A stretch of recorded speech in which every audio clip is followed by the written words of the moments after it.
그래서 지금 현재 반도체에 관련돼서 한마디로 요약하면 미중의 첨예한 갈등이라고 보는데 출발점은 아무래도 미국인데요. 그러면 미국은 반도체 월드에 대해서 어떤 생각을 하고 있을까를 알아보는 게 중요할 것 같은데요. 미국이 뭔가를 하나를 결정하면 상당히 짜임새 있게 움직이는데요. 대표적으로 지금 반도체와 관련돼서는 예산권이 있는 의회, 그리고 아주 다양한 정부 산하 딩크탱크뿐만 아니라 어떤 비영리 기관들이 많은데요. 그런 딩크탱크 쪽에서 정부에서 이런 걸 해야죠, 하세요 라는 이런 형태로 아주 궁합이 잘 맞게 삼위일체 형태로 잘 운영이 되고 있습니다. 그래서 의회 쪽에서는 초당적으로 중국을 때리기 위해서 반도체와 관련된 이야기를 계속 법안들을 만들어내고 있고요. 대표적으로 지난해 8월 달에 2022년 8월 달에 나온 칩스 앤 사이언스 액트라는 게 상당히 대표적입니다. 그리고 딩크탱크는 대표적으로 대통령 자문기구가 있습니다. 과학기술자문위원회. 여기에서는 주로 우리가 이런 상황이 있는 거는 우리가 잘 못한 것도 있지만 중국이라는 상대방이 있어서 그래. 그래 중국을 규제를 해야 돼. 라는 주장들을 많이 했고요. 그리고 또 반면에 미국 반도체 협회가 상당히 유명합니다. 많은 결정들을 정치인들이라거나 그다음에 정부 쪽에서 모르는 영역에 대해서는 이분들이 산업적인 정보를 가지고 정부에 이제 컨설팅을 많이 하고 있는데 여기에서는 산업협회는 기본적으로 규제 목소리를 낼 수가 어렵습니다. 그보다는 우리가 미국이 잘 되려면 미국을 많이 좀 키워야지 보조금도 지급하고 이런 의견들을 이런 형태의 보고서를 통해서 상당히 크게 어필을 하고 있고요. 그게 지금 먹히고 있습니다. 그러다 보니까 정부 쪽에서 이런 여러 가지 액터들이 새로 많이 나왔고요. 이전에 없던 법안들이 새로 나왔고, 그리고 미국의 이런 액터들을 보면 가장 큰 특징은 1950년대에 나온 법안도 지금도 계속 그대로 오퍼레이션 되고 있습니다. 그건 뭐냐면 미국의 법안들은 추가로 수정이나 폐기 법안이 안 나오면 그 법안을 계속 생존하는 그런 특징들을 갖고 있습니다.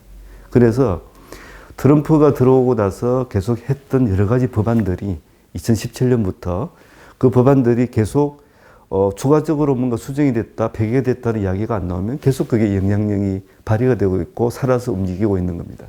그래서 그런 특징들을 보고 있는데 행정부에서 하다 보니까 좀 속도가 느릴 수 있어. 그러다 보니까 대통령이 마음이 급해서 행정명령 형태로 해서 여러 가지 조치들을 내는 이런 형태로 지금 아주 잘 짜임새 있게 돌아가고 있는데요. 근데 규제, 어찌 보면 우리한테 많이 알려지고 있는 게 미국의 이런 중국에 대한 규제인데 규제는 특징이 있습니다.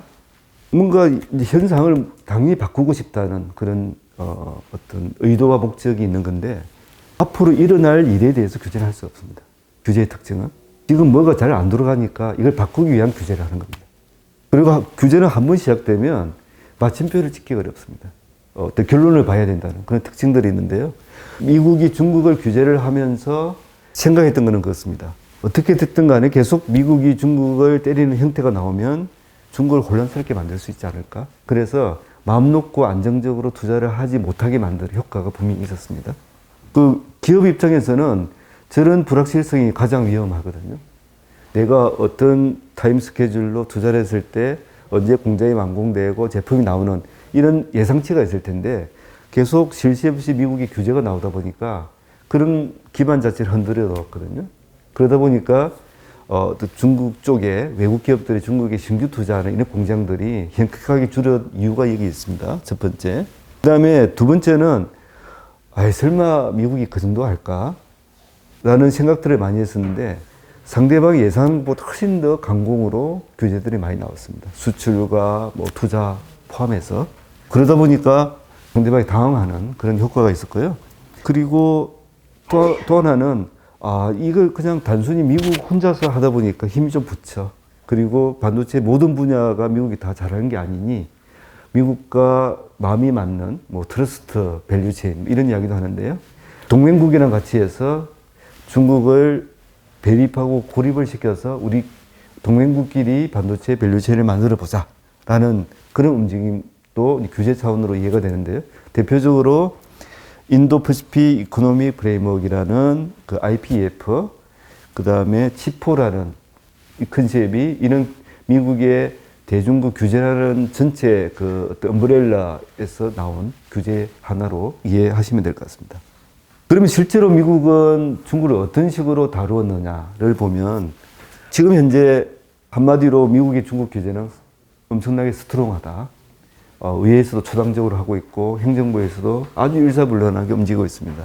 미국 사회에서 유례를 찾아보기 힘들 정도로 그렇게 일사불란하게 하고 있는데요. 2018년 8월달 트럼프가 국방수권법이라는 미국의 예산안입니다. 여기에서 각종 수출과 그 투자와 관련된 새로운 제도를 만들었습니다. 이전에 없던 겁니다. 제도를 만들어서 중국과 거래를 어렵게 하거나 그 다음에 중국 기업들이 미국에서 반도체에 관련된 회사를 인수합병하는 것에 대해서 막아버렸습니다.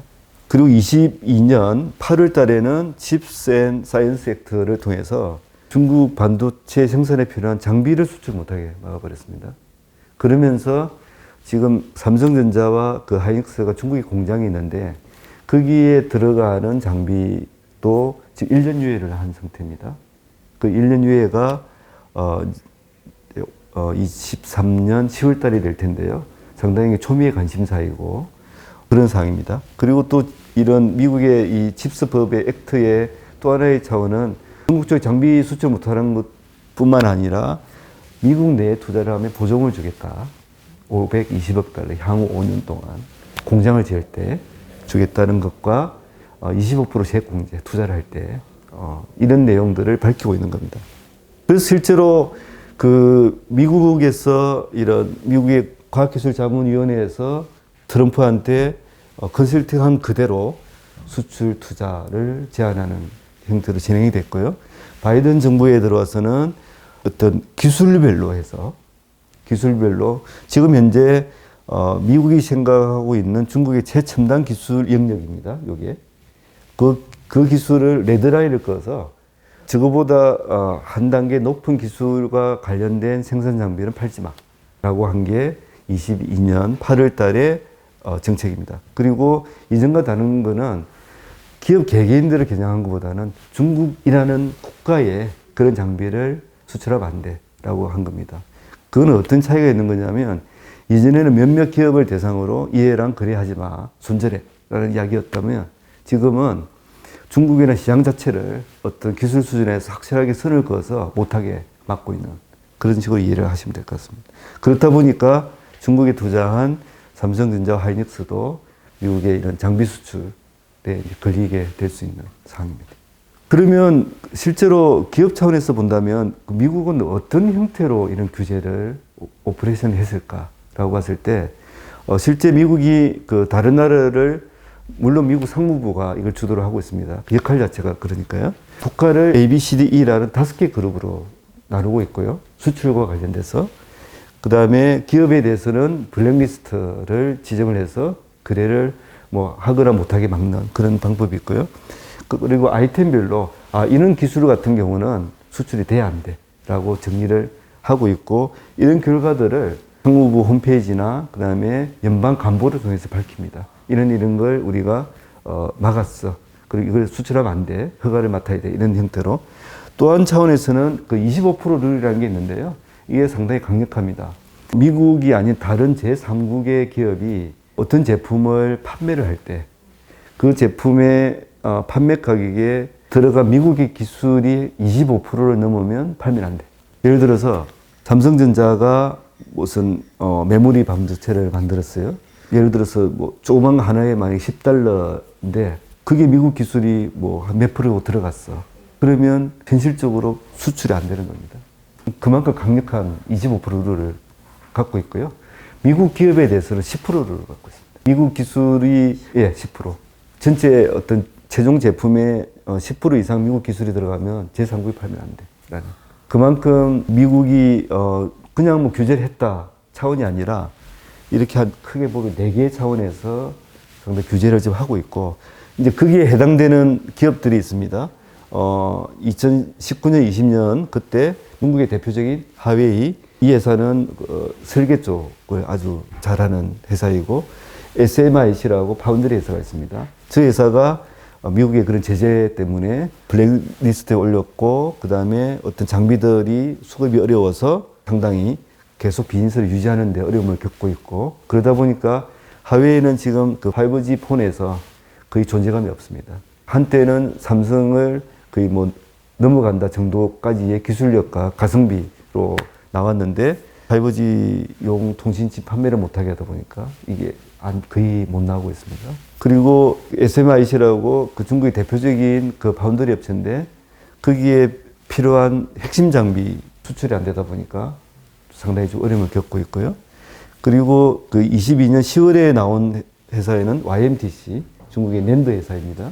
저 회사한테 장비를 또 못 팔게 하면서 그리고 CXMT라는 그 디램 회사 뭐 이런 형태로 중국의 각 분야별 1등 기업에 대해서 규제를 거의 집중하고 있다고 그렇게 보시면 될 것 같습니다. 어떤 부서에서 저는 규제 오퍼레이션을 주도하느냐. 상무부의 산하에 있는 BIS 산업안보입니다. 여기에서 블랙리스트도 정하고요. 그 다음에 수출과 관련된 여러 가지 그 기능들을 지금 하고 있는데 실제로 그 최근 몇 년 동안 특히 중국 기업에 대한 블랙리스트가 많았는데 그런 걸 포함해서 지금 실시간 모니터링하고 있는 기업이 300개가 넘습니다. 홈페이지에 다 리스트가 나오는데요. 근데 그러다 보니까 완전히 지금 일이 너무 많아가지고 이 BIS가 아주 골치 아프게 됐습니다. 그러다 보니까 23년에 보시면 지금 인력이 25%가 늘었고요. 예산에서 확정된 겁니다. 미국 예산에서. 그리고 전체 그 BIS 상무부가 아니라 BIS 예산이 50% 늘었습니다. 저 의미는 앞으로 할 일이 많을 테니 일을 제대로 해. 그리고 규제와 관련돼서 계속 체크를 열심히 해. 라는 의미로 보고 있고요. 저 내용을 보면 앞으로 미국이 일부에서 이야기하는 뭐 어느 정도 이제 규제 거의 끝난 거 아니야? 이제 그 정도가 아니고 앞으로 더 열심히 하겠다는 의지의 표현으로 보입니다. 근데 한편으로는 이렇게 막 미국이 규제를 세게 하고 그러면 중국이 큰일 나겠지. 그런 생각들을 하면서 하고 있는데 또 학자라거나 또 다른 차원에서는 또 다른 이야기를 하고 있습니다. 대표적으로 그 일리노이 대학의 전자공학과, 미국에서 상당히 유명한 전자공학과 분야 교수이신데요. 이분은 미국이 이렇게 규제를 하려면 이게 규제가 제대로 돌아가려면 두 가지가 필요해. 하나는 100% 중국 반도체 막을 수 있어? 이분은 아니라고 이야기합니다. 왜냐하면 이 반도체와 관련돼서 전 세계에서 가장 유명한 학회가 있습니다. IEEE라는 국제 그 전기전자공학회입니다.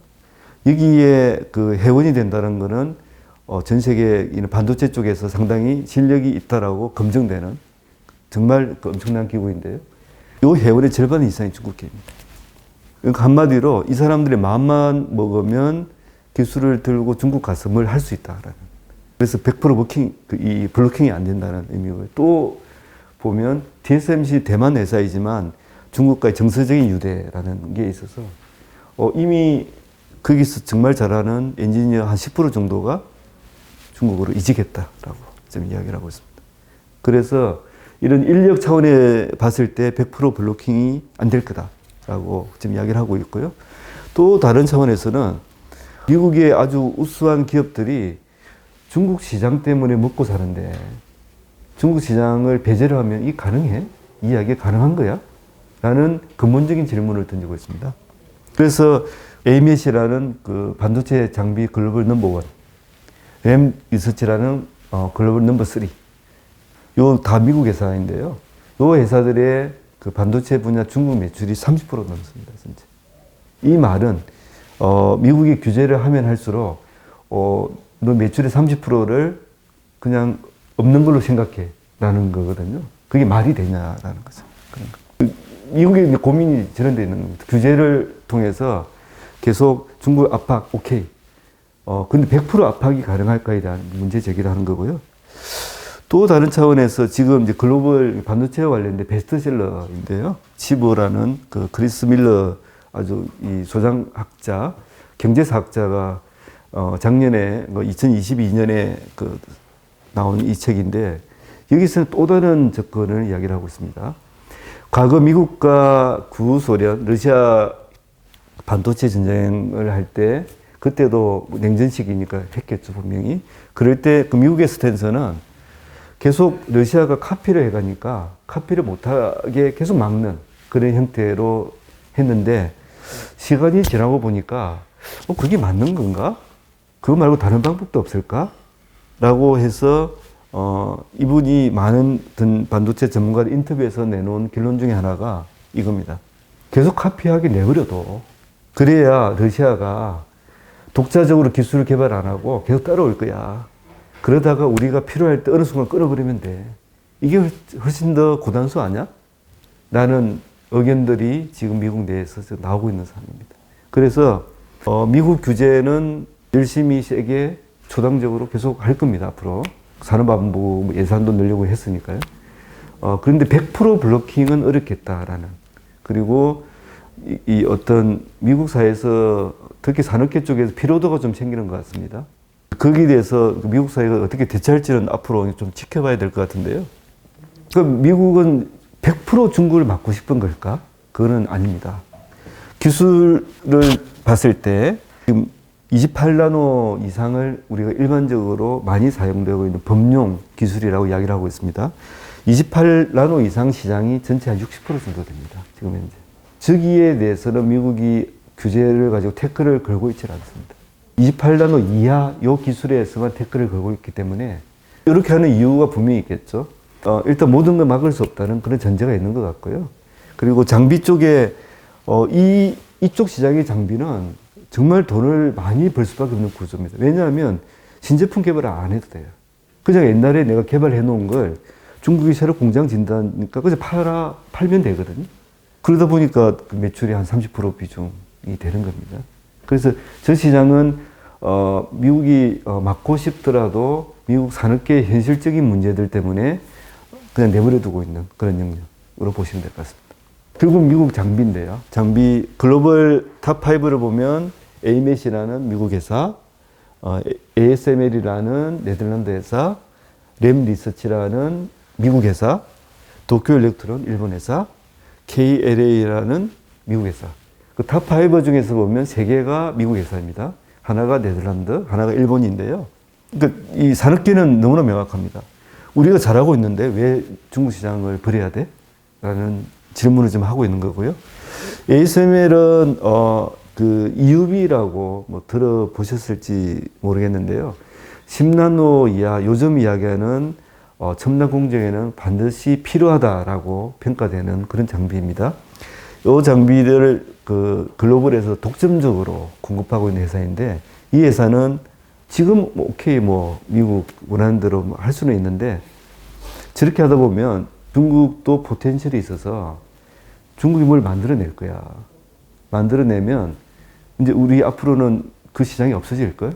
최근까지도 작년 12월 달 인터뷰에서도 새로 부임한 CEO가 계속 그런 중국이 저렇게 하게 되면 미국이 규제를 하고 많은 동맹국들이 참여하는 형태로 중국을 옥죄면 결국은 중국이 급해서 기술을 개발하고 기술을 독립하는 걸 더 당겨주는 거 아니야? 라는 우려를 표현을 하고 있습니다. 또 다른 차원에서의 미국의 고민인데요. 이게 어찌 보면 현재 반도체 월드에서 아주 현실적인 부분이라고 봅니다. 미국 회사가 각 시장에서 전체 매출이 얼마 정도를 보여주고 있는지에 대한 미국 반도체 협회의 자료입니다. 우리 사은 이래라고 어찌 보면 객관적으로 설명해 주고 있는 자료라고 보는데요. 가장 대표적으로 미국 회사가 중국 시장의 지금 규모가 보면 한 2천억 달러 정도가 됩니다. 그 중에 미국 회사가 거의 50%가 그래서 미국 규제가 100% 중국을 블로킹하는 거면 이 시장을 포기한다는 뜻입니다. 그리고 다른 지역에 시장 포션도 있는데 금액으로 따지면 한 50%면 중국 시장이 한 1,000억 달러 정도 지금 벌고 있는 거고요. 미국 회사가. 아시아 패시픽에서는 1,500억 달러 중에서 한 절반이니까 한 7, 80억 달러 밖에 안 돼요. 그래서 다른 시장에서 많이 벌더라도 중국 시장을 놓치면 상당히 어려울 수 있다. 현실적인 그런 고민들이 분명히 있습니다. 미국이 그 중국을 규제를 하는 또 하나의 측면에서는 미국 자국 내에서 반도체를 또 키우는 그런 영역도 분명히 있는데요. 대표적으로 그 22년 8월 달에 통과된 칩스 앤 사이언스 액트에서 명확하게 밝히고 있습니다. 미국에서 명확하게 밝히지는 않았지만 10나노 이하로 이해를 하시면 되고요. 거기에 공장을 지을 때 390억 달러를 연방정부에서 지원해 줄 거야. 이거는 이 법은 연방정부 법이기 때문에 주정부는 포함이 안 되어 있습니다. 그리고 투자를 할 때 25% 세액공제. 상당히 파격적이라고 보시면 될 것 같습니다. 그러다 보니까 삼성전자가 그 텍사스 쪽에 파운드리 공장, 그리고 그 TSMC가 애리조나의 또 공장, 그리고 인텔이 또 뭐 애리조나뿐만 여러 군데 이런 공장을 이런 보조금에 따라서 움직이고 있는, 그래서 첨단 팹을 만들려고 지금 하고 있는 거고요. 또 다른 차원에서 전체 그 반도체와 관련돼서 520억 달러를 향후 5년 동안 지원해 주겠다 그랬는데, 공장을 만드는 데는 390억 달러, 나머지는 R&D 쪽인데요. 미국이 R&D에 대한 생각도 좀 바뀌었다고 보시면 됩니다. 원래 그 우리가 알고 있는 미국은 그 기초 연구에 상당히 충실한 게 미국의 영역입니다. 그런데 아무리 기초 연구를 많이 해도 이게 상업화 안 되면 무슨 의미가 있어? 라고 해서 이번에 제안한 이 새로운 액트에서는 상업화 R&D입니다. 그래서 제가 타이틀을 랩에서 팹으로 했습니다. 랩에서만 끝나는 게 아니고 이게 실제 상용화가 가능한 그런 기술이어야 된다는 그런 전제를 좀 하고 있고요. 저걸 위해서 미국이 새로 뭔가 기구를 만들었어요. 그냥 R&D 하려면 누구한테 맡길 수가 없으니까. 그리고 정부 산하에 아주 센 놈들을 만들었고요. 또 여기에 그 대통령 그 과학기술자문위원회에서 야, 앞으로는 우리가 중국 때리는, 뭐 계속 때릴 수 있어. 그리고 지금 하는 대로 하면 돼. 근데 국내에 뭐 육성하려고 그러니까, 이걸 통해서 뭐 외국 공장이 많이 들어. 근데 미국의 실질적인 경쟁력은 뭐야? 우리는 연구개발이잖아. 라고 해서 과학기술자문위원회, 그리고 그 미국 반도체 산업협회에서 이제는 R&D에 승부를 걸어야 돼. 라고 상당히 세게 조언을 하고 있고, 그러다 보니까 지금 그 올해부터 그 스템이라 그러는데요. 사이언스, 테크놀로지, 뭐 이런 분야, 그 엔지니어 분야의 외국인 유학자 비자를 상당히 늘리고 있습니다. 너무 부족해서. 어찌 보면 또 반대로 이야기하면 최근 몇 년 동안 미국이 그 중국계 이런 엔지니어 쪽의 유학 커트를 상당히 줄여버렸거든요. 그래서 줄어든 측면도 있지만 또 미국이 새로운 법을 통해서 육성하려다 보니까 사람이 없어서, 그래서 지금 실제로 보면 한국의 공대에 다니는 그 젊은 친구들이 많이 좀 고려를 하고 있다. 그렇게 알고 있습니다. 상당히 파격적으로 늘렸습니다. 비자를. 그 미국에서 이런 걸 자기들이 최근 몇 년 동안 막 이것 하겠다, 저것 하겠다라고 뭐 이야기를 쭉 했는데 하나씩 따져보니까 그것 때문에, 새로운 법안 때문에 미국에 새로 지어지는 공장이 15개입니다. 또 보라색인데요. 주로 이렇게 쭉 해안가나 이런 쪽에 있습니다.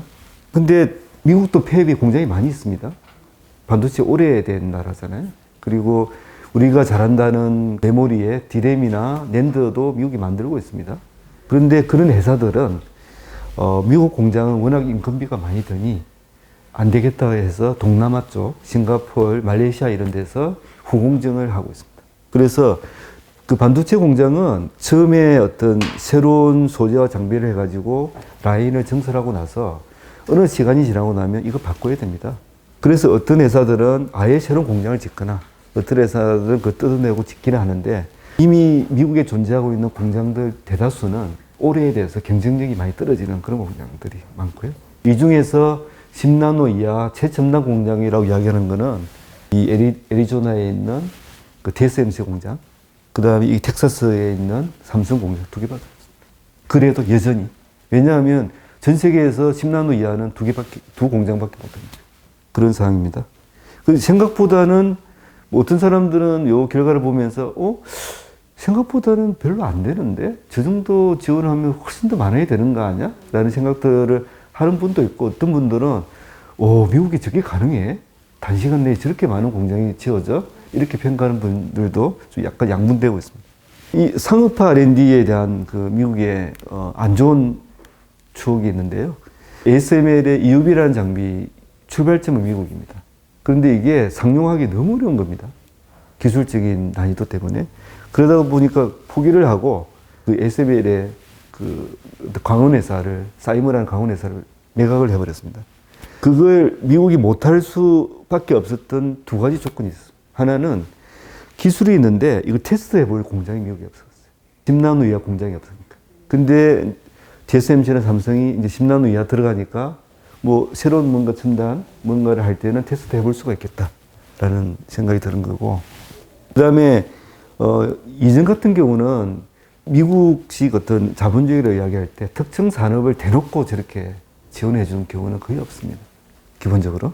그렇게 되면 뭐 다른 지원을 못 받는 또 분야에서는 상당히 많이 어필을 할 거고, 그리고 먼저 정부는 약간 자유방임과 비슷하게 정부는 기업들이 도와주는 거지 뭔가 끌고 나가는 이런 데는 미국이 그렇게 원하는 그런 방향은 아니었는데, 이번에 반도체라는 게 정부에서 확실하게 어떤 컨트롤 타워를 되면서 끌고 나가는 이런 모습이 이전에는 찾아보기 힘든, 상당히 미국이 역량도 있지만 의지도 갖고 있다. 그래서 이전과 비즈니스 환경이 좀 많이 달라졌다라고 평가할 수 있고요. 그런데 이런 그 EUV라는 거는 뭐냐면 최종 제품은 네덜란드의 ASML에서 이거는 우리 브랜드로 파는 거야라고 하지만 수많은 과정들을 거칩니다. 뭐 안경을 쓰시는 분들은 잘 알겠지만 자이스라는 브랜드가 있는데요. 렌즈 글로벌에서 넘버원. 독일의 자이스라는 회사가 요 미러 그거를 만듭니다. 광원이라는 게 정말 컨트롤이 안 되면 이거는 큰 사고 날 수 있는 건데 그 특수 미러입니다. 그 기술은 독일이 워낙 잘하기 때문에 그런 거. 그 다음에 이전에 파나 뭐 이런 걸 해보면 뭐 음각, 양각 있으면 찍어내는 게 있잖아요. 그런 것처럼 반도체도 뭔가 그 특수 세제 같은 걸 묻혀서 특정 부분은 양각으로 남겨두고 특정 부분은 음각을 해야 되는 그걸 우리는 포토 마스크라는 걸 이야기를 하는데요. 그게 들어가는 마스크입니다. 그러니까 빛이 이렇게 쏠 때 내가 어떤 마스크를 통해서 하면 이 마스크 모양대로 요 회로에 새겨지는 겁니다. 그런 걸 일본 회사가 이제 만들고 있고요. 그리고 또 조금 전에 이야기한 관광제 이런 뭐 판화할 때 이런 그 액체 같은 경우는 포토 리지스트라는 걸 쓰는데요. 저것도 일본이 잘합니다. 그래서 결국은 이런 최종 EUV라는 제품이 나오기 위해서는 글로벌이 다 자기 잘하는 걸 묶어서 한 500개 정도 회사가 같이 움직여야만 저는 최종 제품이 지금 나오는 그런 상황인데, 그렇지만 계속 그 미국은 기술 리더십을 갖고 가고 싶으니까 이런 제조 쪽보다는 앞으로의 어떤 넥스트 기술, 뭐 지금 뭐 이미 이제 거론되는 게 있기는 한데요. 그 소재 쪽에 뭐 새로 나노 튜브라는 그런 걸 미국 MIT 이런 데서 만들고 있는데, 결국 반도체는 이 초경량화, 초소형화가 되다 보니까 부러지기가 쉬운 또 단점들이 있습니다. 소재 자체가. 그래서 이걸 안 부러지고 견고하게 만드는 기술이 나노 튜브라는 기술이 있습니다. 잘 헤어지기도 하고 지금 헤어지지가 않거든요. 그래서 그런 기술들을 지금 상용화하기 위해서 상당히 노력을 하고 있고, 사이언스 법이 통과되면서 상당히 좀 약간 박차를 가할 그런 상황이 됐다라고 설명드릴 수 있을 것 같습니다.